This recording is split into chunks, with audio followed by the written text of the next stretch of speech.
जैसे कुछ पैसे आए 10,000 रुपये के करीब आए तो थोड़ा सा अंदर वो हो जाता है कि चलो कुछ करना चाहिए। घर वालों ने भी साथ दिया, कोई बात नहीं, पैसे आ रहे हैं, कुछ स्टार्ट हुआ, बढ़ाइए आप काम। मेरे घर वालों की एक ही शर्त थी, आप जो खेत के अंदर सरसों गेहूँ लगाते हो अगर उससे कम पैसे आए तो अगली बार इसकी जुताई करके फिर बराबर कर देंगे, ठीक है। अगर इससे ज़्यादा पैसे आते हैं तो बढ़ा लेंगे। तो मेरे सामने भी चैलेंज था, मुझे तो पंगा हो गया।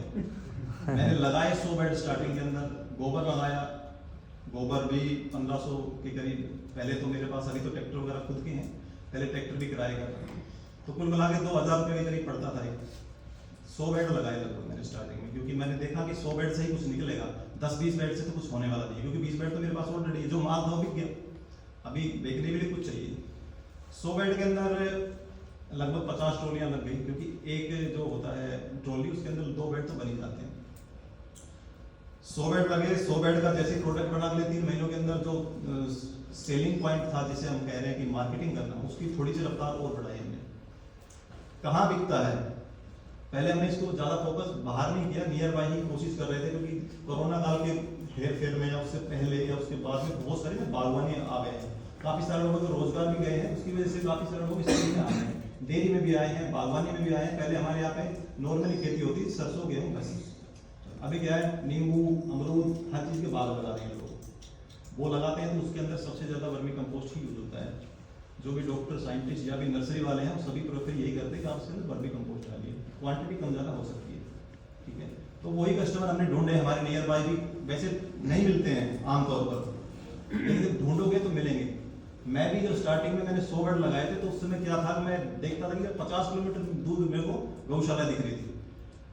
बाकी जब मैं थोड़ा डीपली गया तो बहुत सारी गौशाला भी मिल गई, सारा काम मिल गया। काफ़ी सारे लोगों को क्वेश्चन होता है कि गोबर नहीं मिल रहा, बहुत दूर है, ये समस्या है हर जगह है भाई, लेकिन डीपली जाओगे तो सारी सोल्यूशन हो जाता है। कुल मिला के 100 बेड का भी काम अच्छा चल गया, वहाँ से जो प्रोडक्ट निकला वो भी निकल गया। फिर 100 से मैंने सीधा डबल 200, 200 से 300, 500, 700। आज मेरे पास सिर्फ मेरी यूनिट पे 3 एकड़ में मेरी यूनिट है। अगर आपने, हो सकता है कि आप में से कोई ऐसा भी बंदा हो जिसने मेरी वीडियो देखी हो, है कोई ऐसा?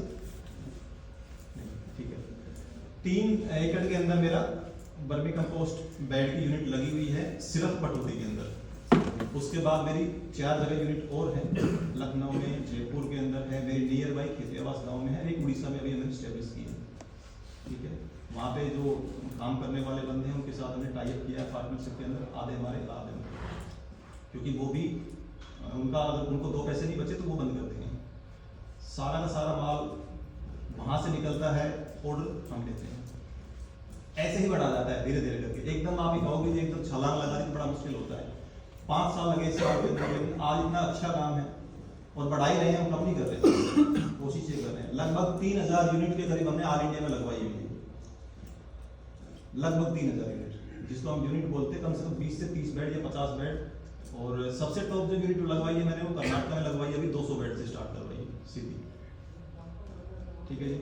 बाकी छोटे वाले जैसे किसान होते हैं, घर के भी बना रहा हूँ जी, 1 बेड लगाऊंगा, 2 बेड, बेड इन्हीं को बोलते हैं। अगर आप समझ नहीं पा रहे तो बेड ही नहीं है, ये 1 बेड है 4 फुट बाई, ये 2 बेड है, सॉरी जोड़ा है 8 बाई 30 की है। ये ओपन रहते हैं, ओपन विंडो मेथड बोलते हैं इसको। ये सबसे अच्छा नेचुरल तरीका है। बारिश में कैसे होगा?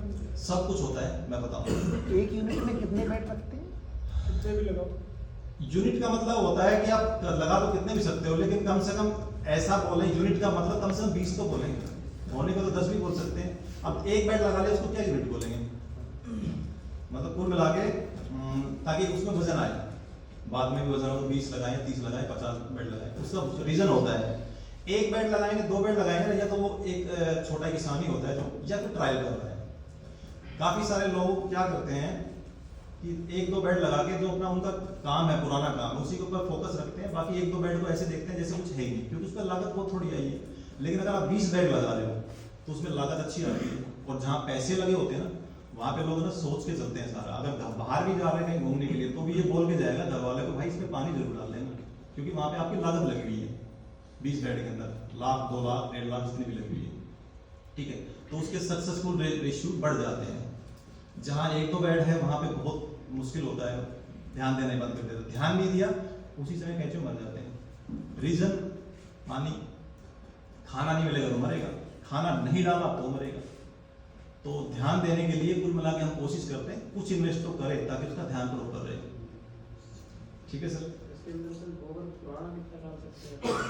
देखिए हम जो खाना खाते हैं सबसे अच्छा जैसे चूल्हे पे बनती है रोटियां, हाथों हाथ अगर खा रहे हैं तो मेरे हिसाब से 1-2 रोटी फालतू खाई जाएगी, होता है ना। पुराना खाना भी चलेगा लेकिन उसी हिसाब से कैंची उसको कम खाएंगे, नए को बहुत स्पीड से खाएंगे। कितना नया?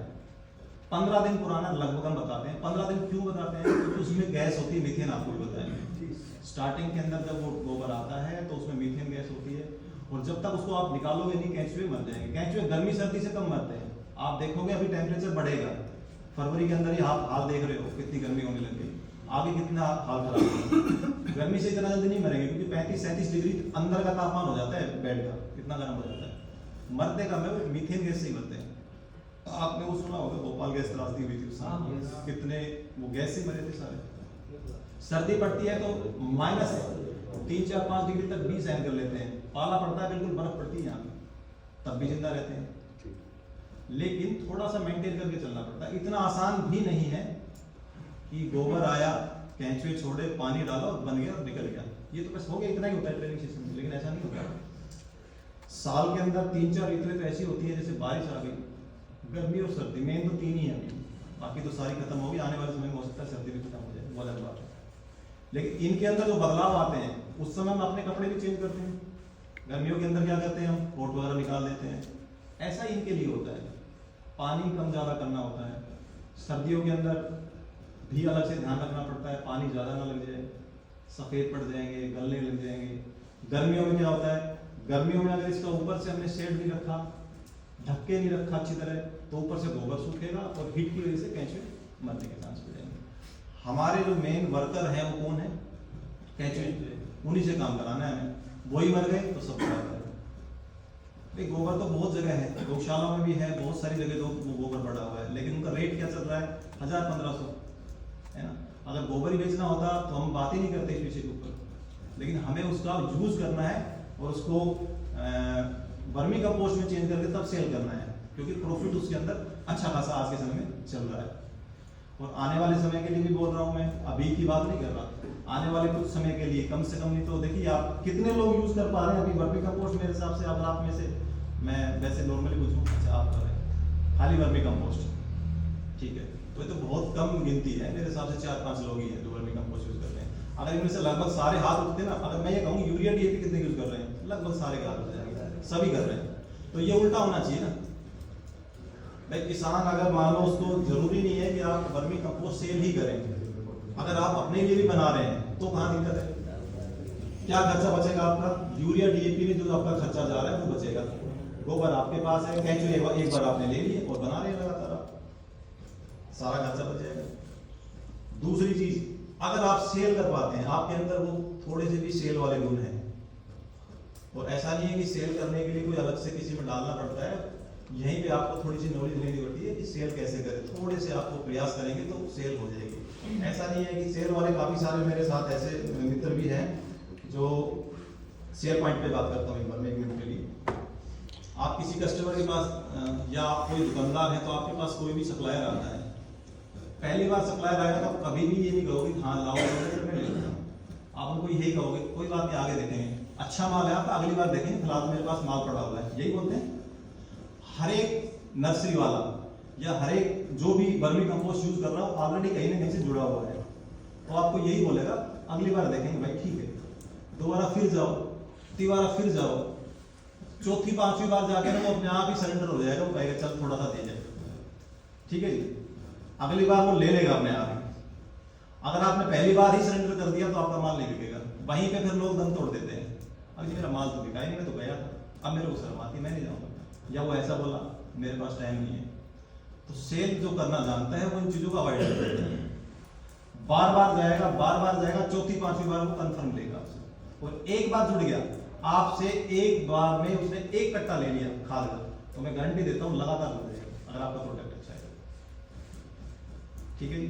ये सेल का ही मेन पॉइंट होता है इस काम के लिए जी। कोई भी काम, अगर आपका माल बिक रहा है तो ही आप बढ़ाएंगे, माल नहीं बिका, ऐसा भी कोई भी काम हो आप जैसे डेयरी के अंदर काम कर रहे हैं, दूध बिकेगा या फिर ये बिकेगा वही तो बढ़ाएंगे ना, पशु भी तभी बढ़ाएंगे, 2 से 4 करेंगे, 4 से 10 करेंगे।